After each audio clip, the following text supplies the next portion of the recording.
So in today's video, guys, I want to go over an extremely long forgotten topic that is one of the first videos I actually made on the channel. I want to go over exactly how you guys can increase your endgame FPS and exactly what settings, what different mainframes on your computer, and what different options you guys can set in order to make your FPS a lot higher during these endgames. Now, obviously, guys, with the release of NA Central, a lot of you guys on NA East are going to be on a lot higher ping. Same thing with NA West. So in order to account for that, you guys need to be on silky smooth FPS during the endgame, and these are just some ways that you guys could increase that FPS in order to absolutely maximize your endgame performance. Now, be sure to use code Sonata YT in the Fortnite item shop if you guys do want to support me. Let's hop right into this video. So to start off, you guys definitely need to start by tweaking some of your graphics card's specific settings. If you guys don't understand, Fortnite is a really CPU heavy game. So essentially, if you have a more powerful CPU, a lot of threads, a lot of cores, you're going to be at a much better performance than somebody with a really strong GPU and a weak CPU. However, there is some benefit to actually tweaking your GPU settings. What you guys are really going to be able to do is actually alter your settings within the Nvidia or the AMD app, depending on which graphics card you have. Since I have an Nvidia, and I'm assuming most of you guys out there have an Nvidia, I'm going to be going over exactly how to change that in this app. So every time you get an Nvidia graphics card, your PC will automatically install something called Nvidia Control Panel. You guys can open up this by right-clicking on anywhere in your desktop and then opening it up. You can also open it by clicking down on the little arrow button and then right-clicking on the Nvidia logo. Once you're in the control panel, you guys are going to want to navigate over to the 3D settings tab, and underneath there, you're going to want to click on adjust settings. And once you're over there, you're going to want to click on adjust image settings with preview. Now, once you click that, there's going to be a small little rotating Nvidia logo in the middle of a 3D plane. My recommendation would be to drag this all the way down to performance rather than quality. Now, generally, a lot of Fortnite players will have their PCs tweaked and they're going to be having a lot of their individual settings changed. However, there is a slight risk with this, considering that it does change some basic graphical settings that can interfere with your graphical display, and I think it's a lot safer to just alter this by putting it down to performance rather than actually changing all of your settings on an individual basis. So what this will essentially do is provide a lot of graphical stability, because it won't require as much rendering power or pixels to actually render different things happening in the endgame, and it'll still give you very good FPS. This is a really big benefit of you guys having an Nvidia graphics card, is that you can alter this very simply. Now, obviously, for an AMD graphics card, there is a bit of a difference. AMD graphics cards I'm not really familiar with, however, I am certain that AMD does have some variety of a platform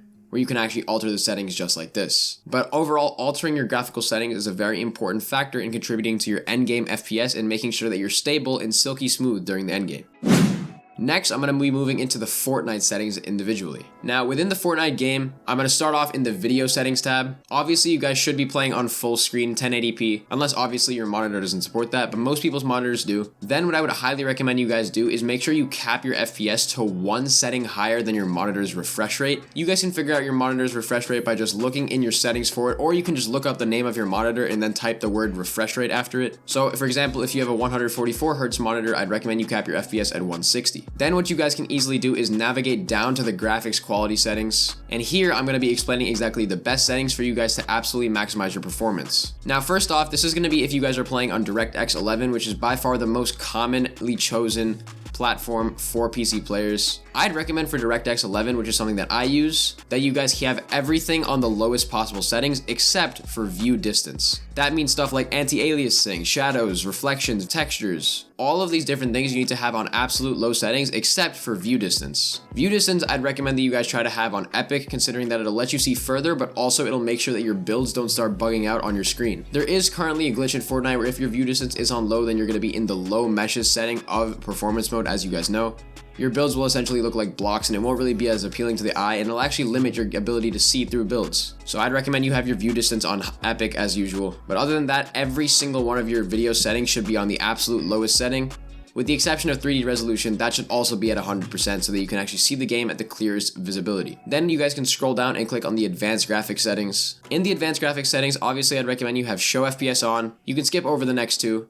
And then Nvidia Reflex Low Latency is the next one. I think for this setting, you should definitely have on plus boost, especially if you have an Nvidia graphics card. If you don't, it doesn't really matter, and you actually probably won't see this setting, so don't worry about that as much. Now, finishing off in the video settings, you guys should go back to the top, and if you guys do see an area that says DirectX 11, Performance Mode, and DirectX 12, I'd recommend for most specifically competitive players, you guys try to have Performance Mode on, and then you can pretty much disregard everything I said in the last little bit, because then you won't have many of these options available. It'll automatically put all of these video options to the lowest settings, including view distance, however, so you need to obviously toggle with that yourself. But performance mode is best for primarily competitive players. Obviously, since I'm a content creator, I prefer to use DirectX 12 because my graphics card can support it and I'm actually able to properly run the game on it.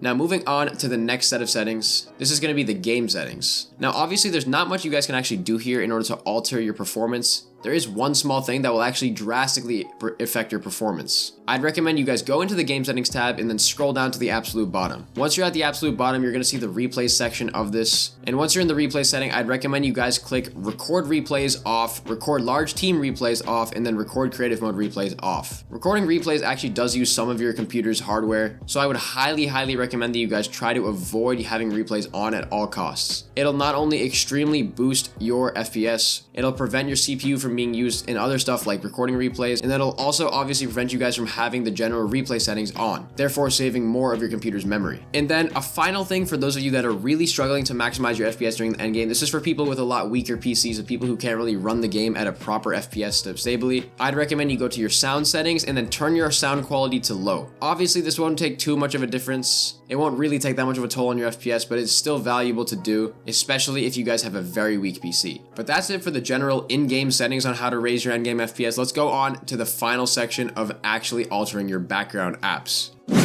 So obviously when you guys launch your PC, sometimes when you install apps and stuff, it's going to be enabled onto startup. And what that means is that as you start your PC, all of these apps that you have installed might actually load up and then start using your CPU and GPU and RAM. Now this is a big issue considering that it's going to be using a lot of your resources while you guys are trying to play the game. In order to stop this, I'd recommend you guys do two things. The first thing is to go into your small little section on the bottom right corner of your screen with the little arrow pointing up. Click on that little arrow and then you need to find any apps that are open that you're not currently using.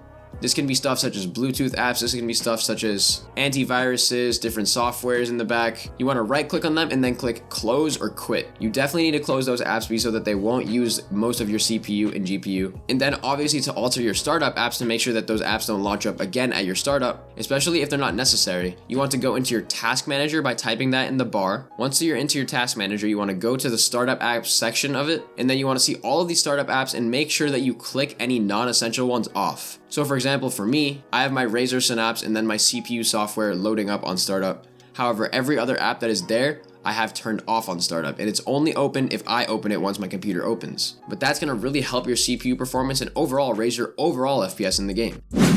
Anyways guys, that is the video on exactly how to raise your endgame FPS. This is an extremely important feature, especially for the modern competitive game, getting more crowded with different items, different builds, different mechanics. I really did enjoy making this video considering that it's a video that I haven't made in almost 3 years. I really like making these videos for you guys because I know that it's going to be the most beneficial for you.